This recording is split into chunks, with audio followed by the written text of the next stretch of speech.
Welcome to this deep dive. We're Yeah. really going deep this time. You ready? Always ready to dive in. So we're looking at the work of Brian David Phillips. Okay, yeah. He's doing some really cool stuff, I think, with AI and education. Interesting combo. It is, Yeah. right. And particularly what we're going to be talking about today is how he's using simple social games, like think cards, dice, conversation, that kind of stuff, to trigger really specific emotional responses in people. Wow, that's more than I was expecting. Like, I thought we were going to be talking about some kind of complicated VR setup. No. This is like really low tech, but that's part of what makes it so fascinating. Okay. And they're really tapping into some pretty powerful emotions. We're talking about fear, curiosity, even romantic attraction. Hold on. Romantic attraction. Yeah. From cards and dice. Come on. I know, right? Yeah. It sounds kind of crazy. Yeah. But that's what we're going to be unpacking today. Okay, so how does this even work? Like, how can something so simple create such a powerful emotional response? Well, that's part of the brilliance of it. By stripping away all the complex rules and technology, these games really shine a spotlight on just the raw power of human interaction.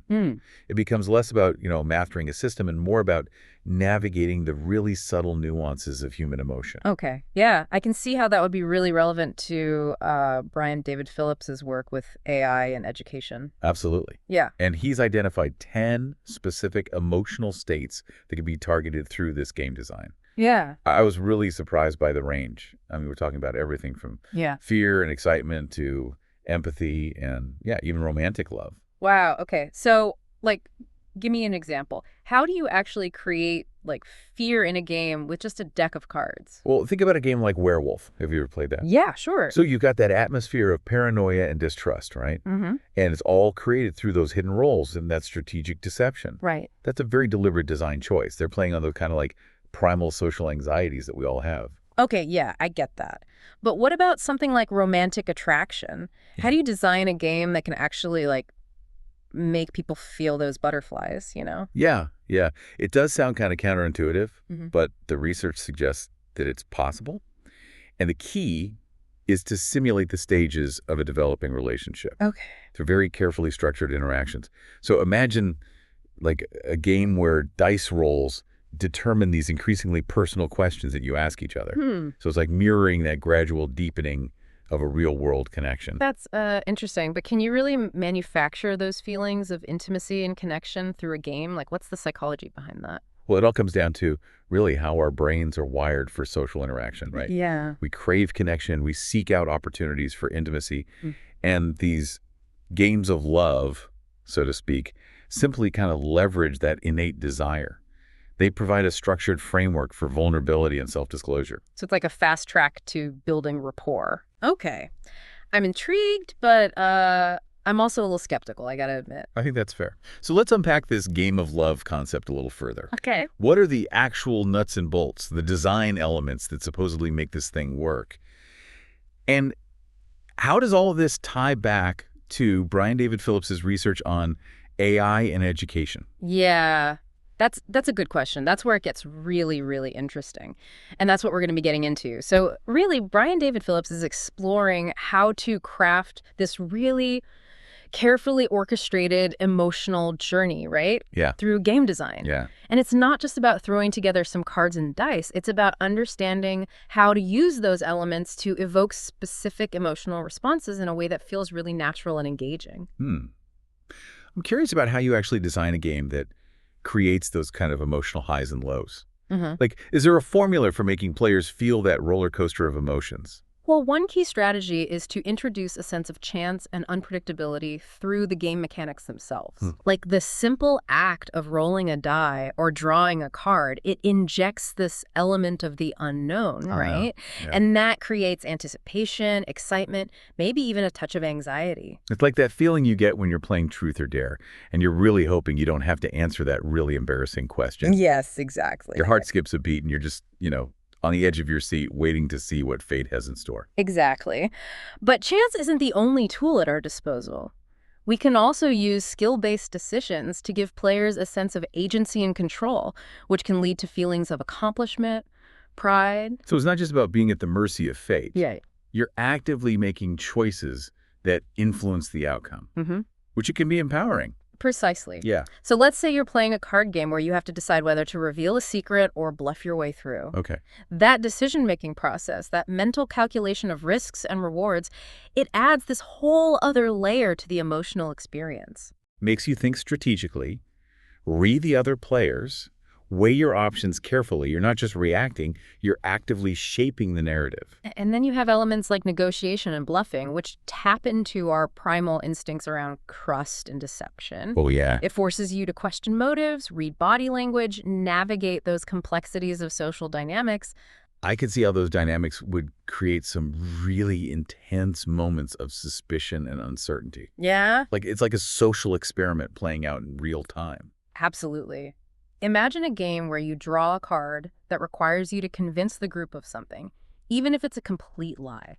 The tension builds as you try to maintain your composure, read the room, adapt your strategy on the fly. That's brilliant. You're not just passively playing a game, you're engaging in this high-stakes social dance that, like, pushes you outside your comfort zone, forces you to think on your feet. And that's where the real learning happens. Yeah. It's about developing those critical thinking skills, that emotional intelligence, that ability to adapt to unexpected situations, all while having fun. It's amazing how these seemingly simple games can create such a rich tapestry of emotional experiences. Yeah. And I can see how this ties back to, Brian David Phillips' work with AI and education. Yeah. It's about understanding those mechanics of human interaction and then using that knowledge to design really engaging, really impactful learning experiences. Exactly. And what's particularly fascinating is how we can layer these different game mechanics, right? Yeah. To create even more complex, more nuanced emotional responses. It's like a composer arranging different musical notes to create a symphony of emotions. Yeah. But it's not just about the mechanics, right? The human element, the way players interact, that's just as important. Absolutely. The social dynamics, the way players communicate and relate to each other are crucial to creating a truly immersive, truly emotional experience. So how do you design those interactions to maximize that emotional engagement? Is it about, like, creating specific rules of engagement? Yeah. Or fostering a certain type of atmosphere? Well, one way is to assign roles that influence how players behave and interact with each other. Okay. Imagine a game where you draw a card that designates you as the challenger or the supporter. Each role comes with certain expectations, certain social scripts that kind of shape the way you approach the game. So your role becomes this kind of social mask that you wear, influencing how you communicate, how you make decisions, and ultimately how you experience the game emotionally. Exactly.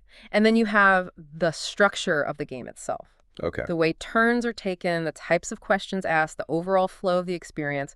All of these elements play a role in shaping the emotional arc of the game. It's like a choreographer designing a dance, guiding the players through a series of movements and interactions that build toward this like crescendo of emotional intensity. Precisely.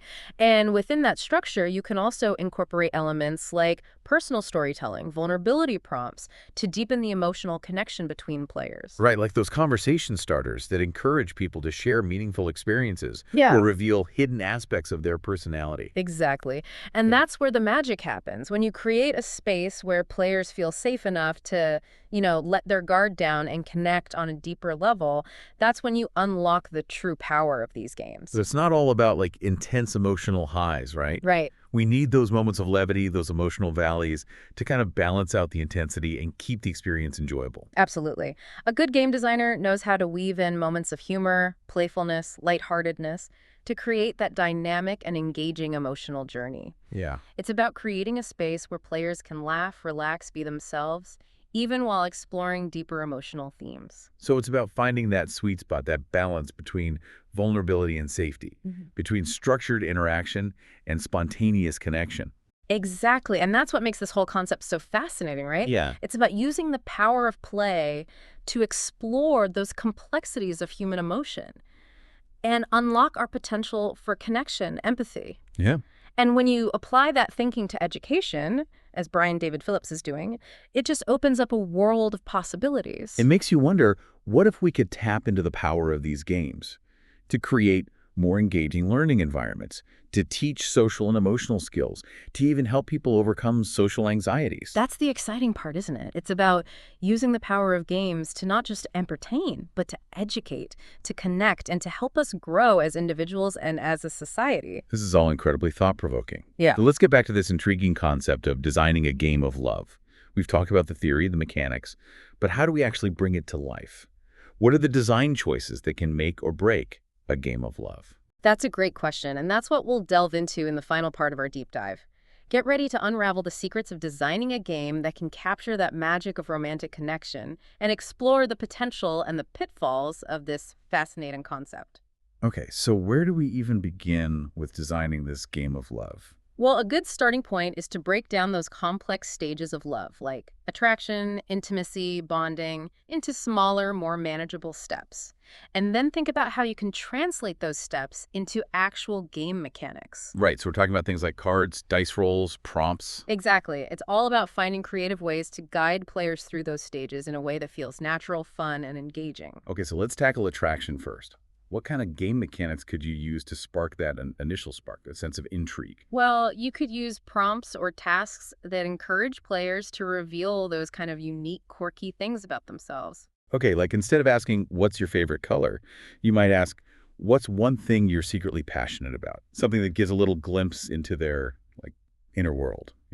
Precisely. It's about piquing interest, creating those initial moments of connection, and establishing that foundation for attraction to potentially develop. I like it.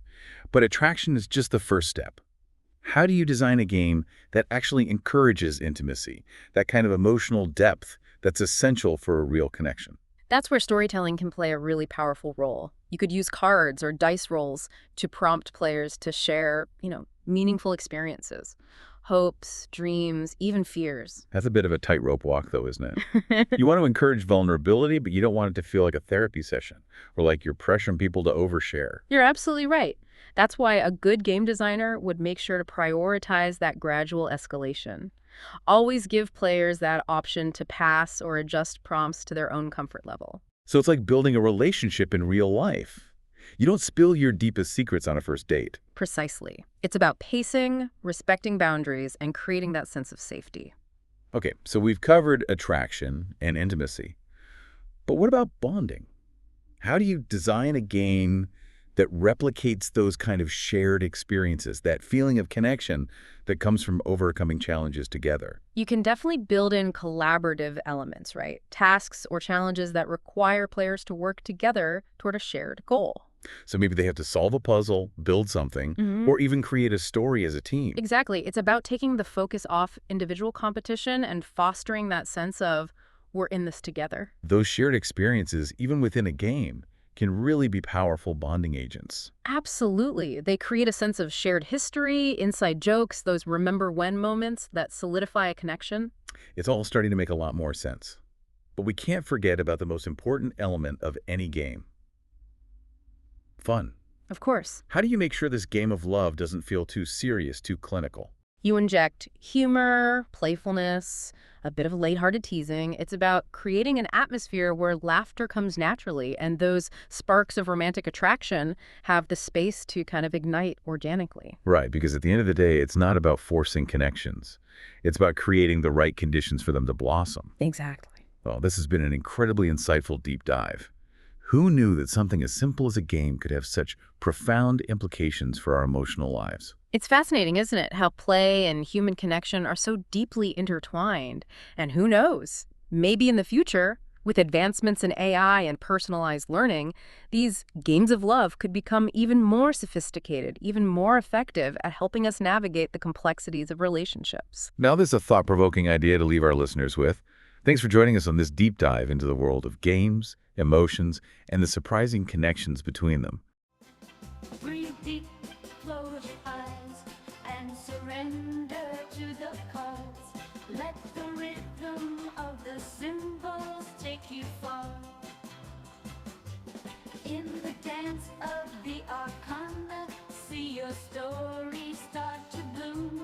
Every flip, every turn, it's like magic in the room.